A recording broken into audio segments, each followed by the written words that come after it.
These people have invested so much money on finding every excuse they can to try and get us, in the case of digital ID, get us to voluntarily want to adopt it. And we have to focus on the fact that if digital ID does not succeed and people do not comply, it will fail. I mean, it is the cornerstone of like the entire UN Agenda 2030. Without it, the programmable surveillable money won't work. A lot of their designs for what they want to do in the online virtual world will not work. And so much of it will not work if we do not comply with digital ID, and they're trying to force it on us as a voluntary thing.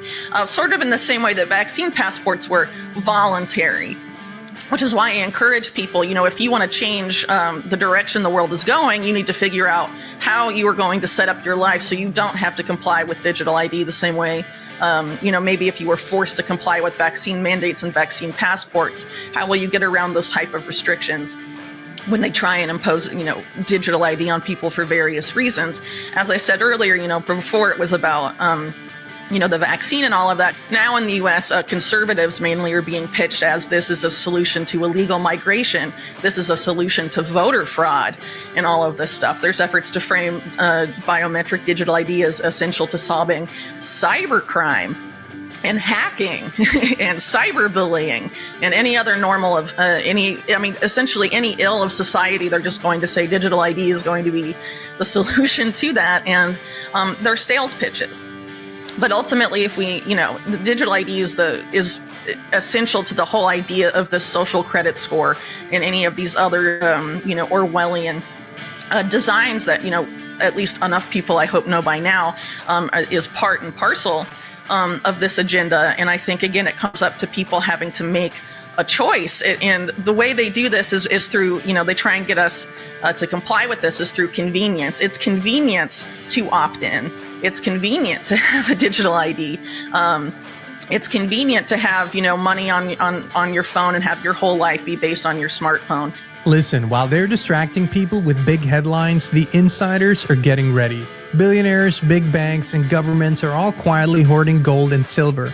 They know the dollar is being devalued, and they know the next crash is coming. While they prepare, the average American is left in the dark. But you don't have to be. Noble Gold Investments makes it simple to protect yourself with the same investment-grade gold and silver the elites are stockpiling.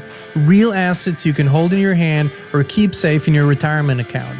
You can either watch the next crisis unfold or follow the moves of the ones pulling the strings. Visit noblegoldinvestments.com right now. That's noblegoldinvestments.com. Follow the money. It always tells the truth.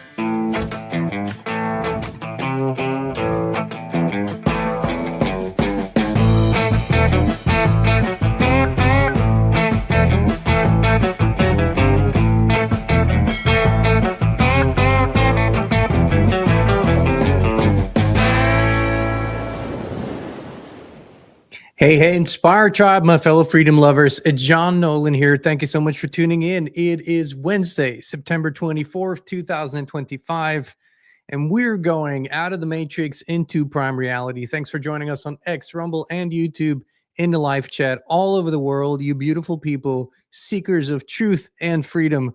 Thank you to our wonderful moderators, Ronnie and Raymond, aka Two Steps Behind. Love you guys, and we so appreciate your wonderful work. And of course, my beautiful and very wise wife, Christine, has inspired in the live chat. All righty, friends, we're going to dive into this digital ID. Digital identification is everywhere. It's in everyone's mouth right now. It is already implemented in many countries of the world. Vietnam just had a big, sort of rude awakening when 86 million bank accounts were deleted overnight because they weren't attached to biometric identification. However, many people are aware of the present and future dangers of digital IDs, but very few are aware of the spiritual implications of digital ID as a continuation of identifications that have been around for quite some time, of course. So we really want to unpack this concept from a spiritual perspective and sort of give informed consent as to what is happening here. Make no mistake, there is no country in the world that is not working on it.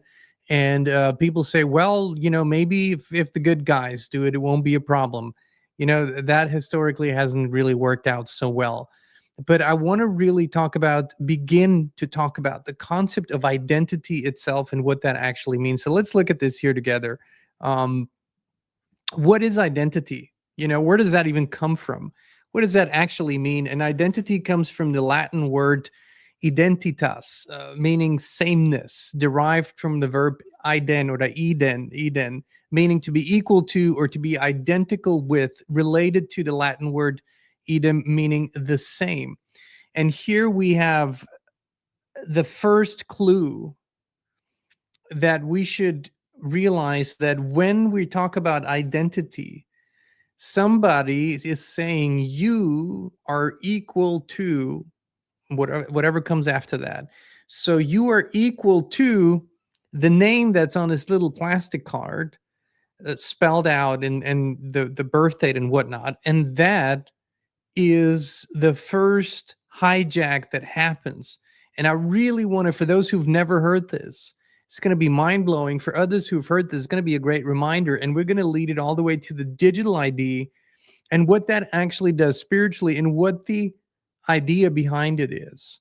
And then you can make a decision, then right? So let's dive a little bit deeper. What happens when somebody is born? When a child is born, they emerge in this world as a living, breathing being of flesh and bones, blood and soul, right? Very important. That's how we appear in this world. And you are what you are. You are who you are when you appear. That's you, right? I'm not saying you are the body, but you're the totality of the body, the flesh, the soul, the spirit in that moment and for the time that you're here. However, something else happens and has been happening now for a long time.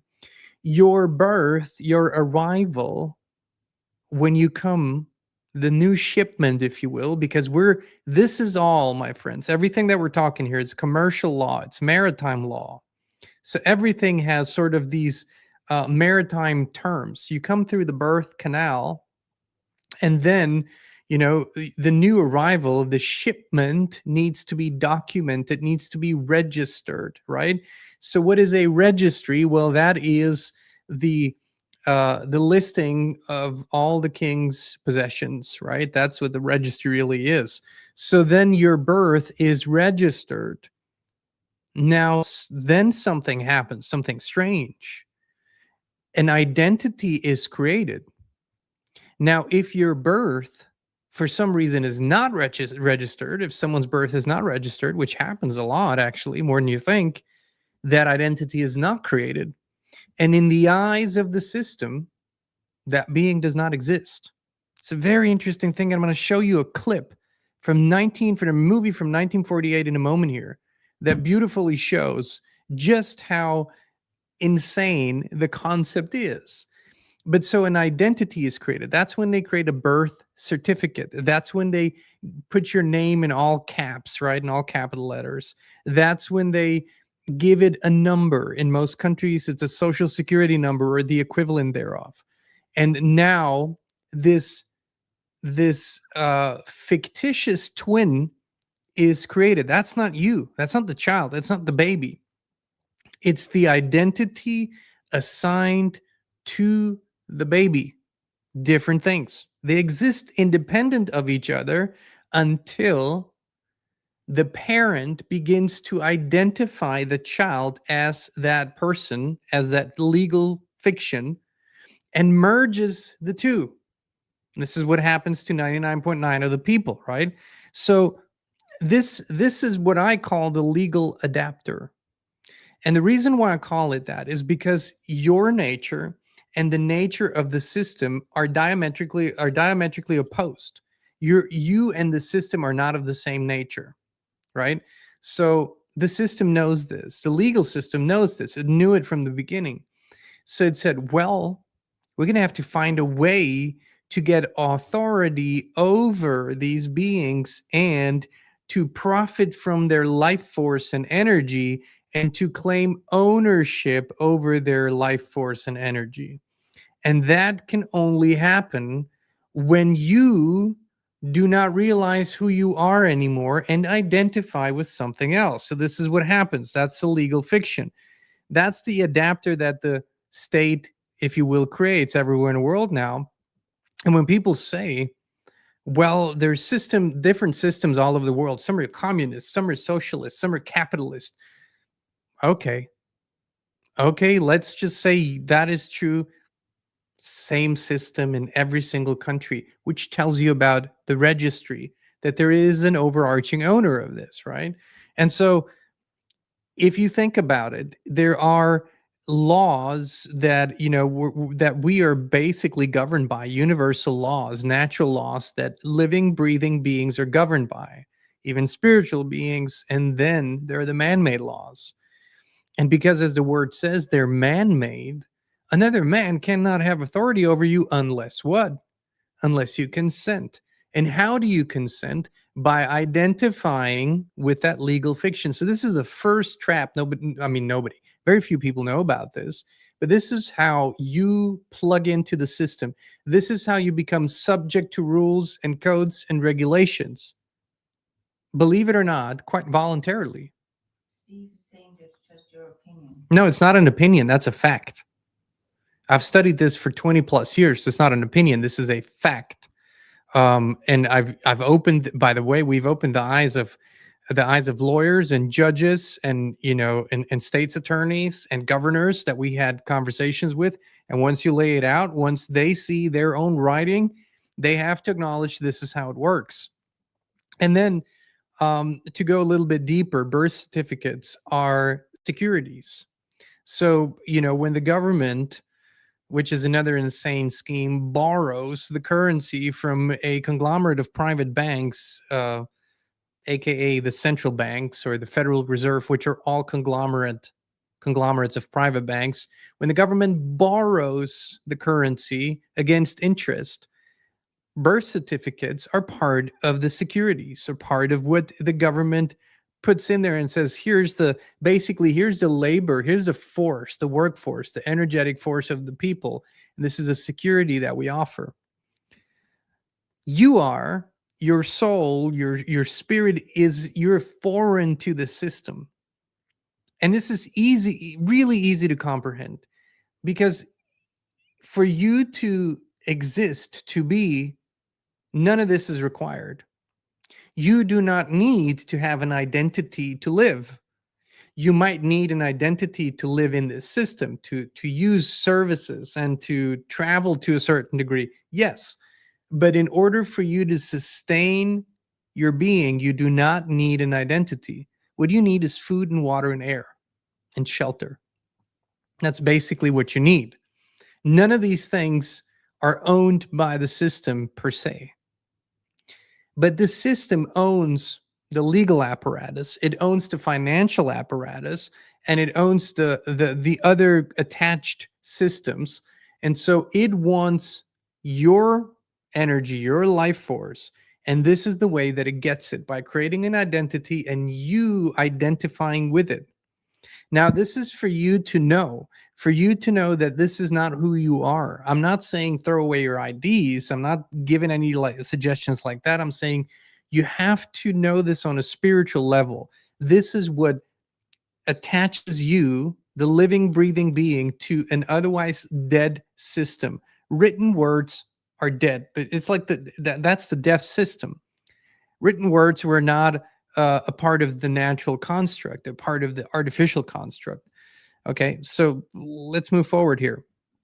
This is where it gets, actually, before we do that, let's play that clip, because you might think, I stumbled on, upon this research probably like 25 years ago. I started researching this because I really needed to know. Here was where my question started. So that makes sense to you. And I've said this many times before. When I had tougher questions for the grown-ups when I was a child, basically what they said was, well, that's just the way it is. That's the way the world works. Deal with it. And I said, but why? But who made it so? And what if I don't want to play along? And they said, well, that's just how it is. You have to abide by the rules. You have to obey. And I said, by what rules? Who made them? And who asked me whether I wanted to be a part of it, and they couldn't understand those questions. So then I had to go a very logical route. I heard about slavery in school. I heard about ownership of people, and like anyone else, I was appalled. Like, who could own another being? But then I asked myself, well, hold on a minute. I was born in a certain place, and everybody keeps telling me I have to play by all the rules that are part of that place. I have to fill out forms, and I have to go to certain places, and I have to do things at certain times and pay things. And I'm like, but wait a minute. Who has ownership over me to tell me I got to do that? As long as I'm not hurting anybody else, why do I have to do that? And then I started asking myself, when and where did I agree to that? Because I was told that in this world, it's all based on contracts and agreements. People make agreements with each other. So the businesses, I'm like, okay, when did I agree to that? And then they said, no, that's just because you were born. And I said, well, that can't be. And he said, why? I said, well, hold on. Is slavery or ownership of humans allowed in this country? And they would say, no, there's laws against it. I said, oh, so the system doesn't allow for it. Okay. So then if I want to opt out and you say I can't, then isn't that ownership? If you tell me I can't opt out of this system and stop participating in a lot of the bad stuff that it's doing, then they own me. And when I posed that question to a judge that had been a judge for 40 years, under an old oak tree behind a courthouse as we were sitting, Indian style, that was the first time I saw a confident, judges are usually confident men.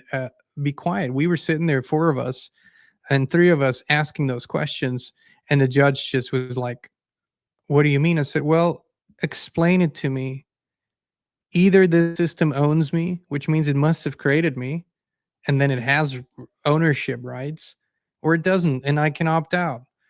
And you could see his whole life flash in front of his eyes because his mind was blown. He had never asked himself the question, but he had to acknowledge in that conversation that the fundamental conclusion is true. And then he said, well, you could leave. And I said, but why? I was born here. This is just like a bird was born in a place, and like a squirrel, why would I leave? This is the place of my birth. So we ended on the note that this is a big secret.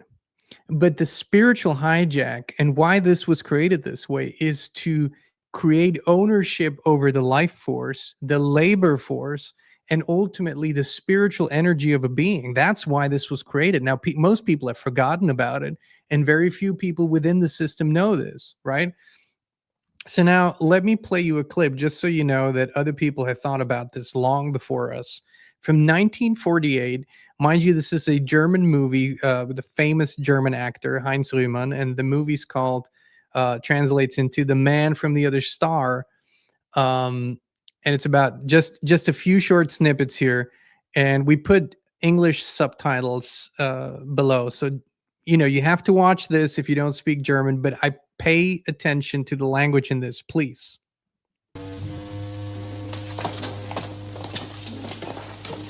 Ihr Ausweis, bitte. Wie bitte? Ihren Personalausweis. Was ist das? Das wissen Sie doch.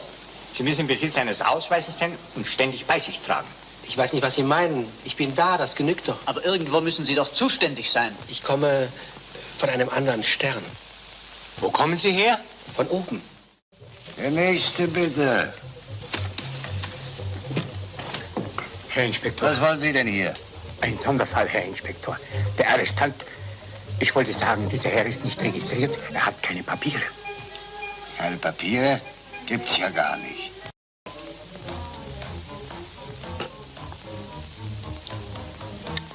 Nehmen Sie ein Protokoll auf, hier legen einen Akt an. Wie soll der Akt heißen, Herr Inspektor? Ihr Name? Wie heißen Sie? Warum? Wie Sie heißen, will ich wissen. Bei uns, da heißt man nicht, da ist man. Sie verweigern also die Aussage. Ich verweigere gar nichts. Wozu denn? Sie!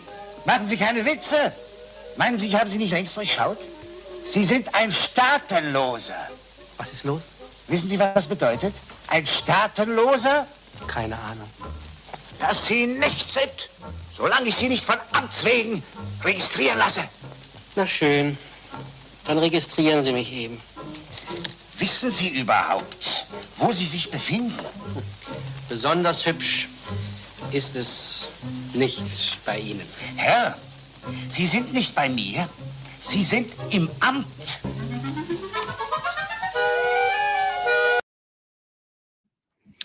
He said, "What is your name?"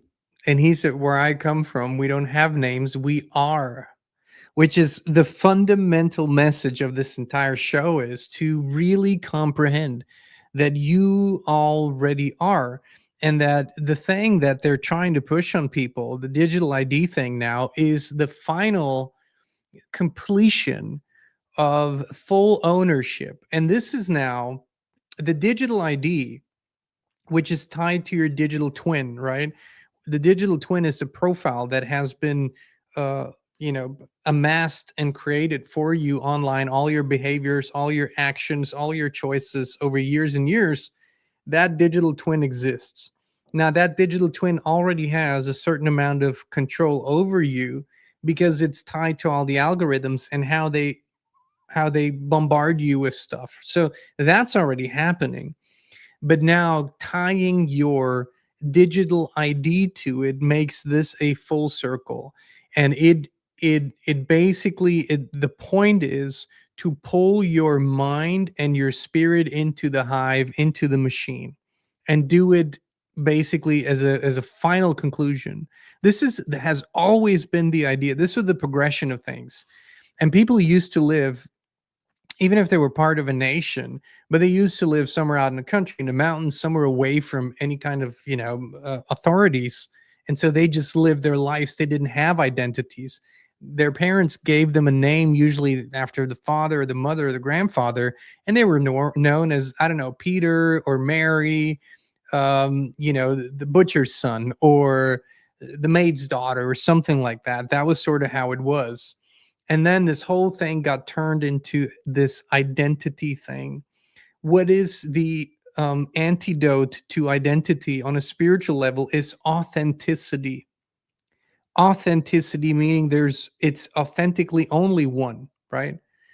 Identity is the split into these units, which this entire world works on division and separation. So you need to be separated. You need to be put into a box with a specific number and a specific call sign. And then that is how they look at you. And how many times I had a conversation with a police officer, somebody who asked for my ID, and I said, why? I just asked why. And they said, well, I need to know who I'm speaking to. As if, why don't you just ask me? I'm right here. I'm right in front of you. You could just ask me. I could tell you something about myself. What do you want to know? I said, that's not how it works. I need to see your ID. I need to see your driver's license number. And I said, what is that going to tell you about me if it's on a card? That card's not me. That's not me. And then the police officer would think, so wait, is this a forgery? Did you steal that? I said, no, but I am not a card. I'm not a combination of letters. I can't be defined by a number. I'm right here. Of course, I knew what he was getting at. He just didn't know what I was getting at. And every now and then you meet someone who you can have a conversation with, which is really, as we're moving into this grid system, and some of our viewers here will feel like they don't have a choice. They will feel like they're forced to do it, or they can't eat, or they can't live, or they can't do things. And this is the powerlessness that you were programmed to react with, okay? Let me take this off screen here for a moment. Here we go. You were programmed to believe all of those things. And like Whitney Webb, the investigative journalist, said in the intro so beautifully, all of this is really convenience. It is our reliance on this system. If the years from 2020 onward showed us one thing, is that wherever we rely on the system, goods and services, even freedom of movement, can be taken away at any time if so desired by this system. And so we also have to sort of, there's this idea that we should battle this system. But that comes from a false perception. If you know the proper hierarchy, and there is a natural hierarchy of things, by the way, the proper hierarchy, it isn't about battling, it's about embodying your proper place in the hierarchy. And that is, here is the ultimate, and I'm not pointing at myself. Here we go. This up here is the ultimate creator of all things, the source, God, whatever you want to call it, the ultimate creator of everything that ever was and is and will be in existence. Okay, so that's up here. Now we were, through a series of events, created from that. We could argue about what steps were included, but we were created from that as living, breathing beings, spirit, if you will, right now here as we see ourselves. And then systems were created, which is a step lower on the hierarchy ladder. A government can never be above the people. Why? Because government did not create people. People created government. Let me repeat that. A government can never be above the people because government did not create the people. People created government. A government in the hierarchy is always below the people. It can never be any other way. That's the proper hierarchy. If it isn't that way in our lived realities, because somebody has forgotten their proper role. That somebody would be the person staring, back at you from the mirror. We forgot the proper role and the proper hierarchy. So the idea is not to go out and use force and violence, which never leads to anything good. The idea is to embody the proper place in the hierarchy. And that means internally knowing this. This is a deep knowing who you are and who you are not, or what you are not. And even if you're a card carrying member of the system, that does not mean you are that. Okay. It's a piece of plastic in your wallet. And it will be, for quite a few people, it will be a digital a string of codes of ones and zeros on your device, if that's what you want to do. Now, you consent then to pretty much ownership, because the consequences of having a digital ID, which is tied to all other aspects of life, including finance, is that when everything is ones and zeros in a digital system, those ones and zeros can be activated or turned off or changed. It's not the same as having $100 in your pocket. If you have $100 in your wallet, there's still Federal Reserve notes, but they can't be changed. And the significance of those dollars can't be changed on the fly. And so you have to really comprehend who you are in this hierarchy and lose the fear. If you know that you can never be the same as that name on the plastic card because you already are complete and whole, that's the spiritual embodiment of the truth. And then life has to follow that spiritual embodiment. Now, what would it look like if people actually truly said, I simply don't wish to have such an ID, live with such an ID, I don't need it? What would that mean practically? Well, I predict that it would mean that you will have to exit digital life within the next years. All digital life will be tied to this ID. So it would be an analog life. That's number one. So basically, none of your necessities can come from digital life, the internet. Well, that's already a huge step for many. That's a huge change for many people. It's quite drastic, but inconvenient maybe, but that's it. So that's the first step. The second step is, wherever you rely on systemic structures for your survival, that's going to also be a problem, because identity will be tied to every action of everyday life. That's the whole point here. You probably are starting to hear this, and you're probably starting to see this, that all aspects of life are being shown to be extremely dangerous unless we know who's doing what at what time and where they are, right? If we can know that, then there's no more danger. That's the idea behind all of it.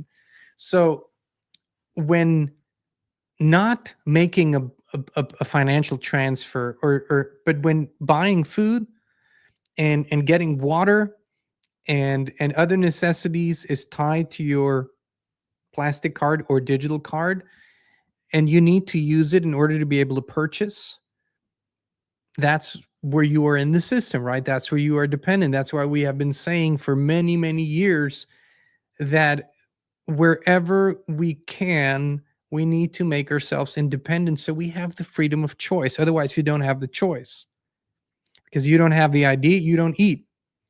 And so it's really a spiritual hijack, because what is the consequence of that? The consequence logically is you're completely owned. Your choices are owned. Your actions are owned. Your behaviors are owned, because when your behaviors are undesirable, the consequence will be that you won't be able to purchase. Look to China, which is the role model for this. This is exactly what's happening there. And this is exactly what's happening now too in the UK, where they already have such draconian speech laws and prohibitions that people are getting their privileges taken away as though they were children because they said the wrong thing online.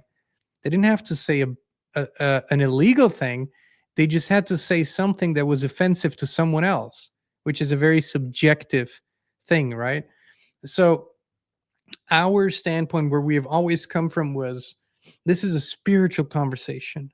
This isn't about technology. This isn't about IDs. It's a spiritual conversation. It all leads back to knowing who you truly are, knowing who you are and who you are not. And for what it's worth, the internet thing for a long time has been a wonderful way to bring truth, exchange truth among people. And if this truly takes its full course, then that will have been it. And the internet as we know it is over, which in many ways it already seems to be. But the final nail is not in the coffin yet. So I go along. I mean, I concur with all the other people who warn about digital ID, but they never go deep enough, because they never give you or they never show you the truth about the beautiful truth about what is actually behind it. You are this incredibly creative infinite being that has in its natural state access to information and knowledge from the field, that has a natural connection to the creator. Your spirit, you're not earthbound like that.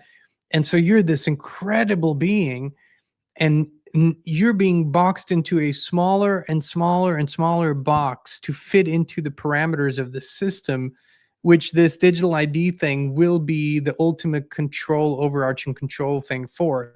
But it is a spiritual understanding. So even today, and people ask me, well, don't you have a driver's license? Yeah, I do. I have this, I carry a card with me that means something to other people. It means absolutely nothing to me. I have no attachment to it. It doesn't give me joy or pride or identity or anything like that, right? You're not driving better with it. Yeah, and I had this interesting exchange with a cop years ago.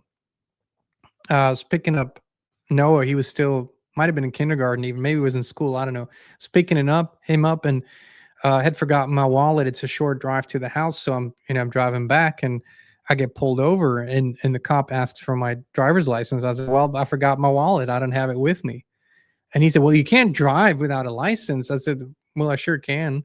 I drive just as good without it. My ability doesn't change.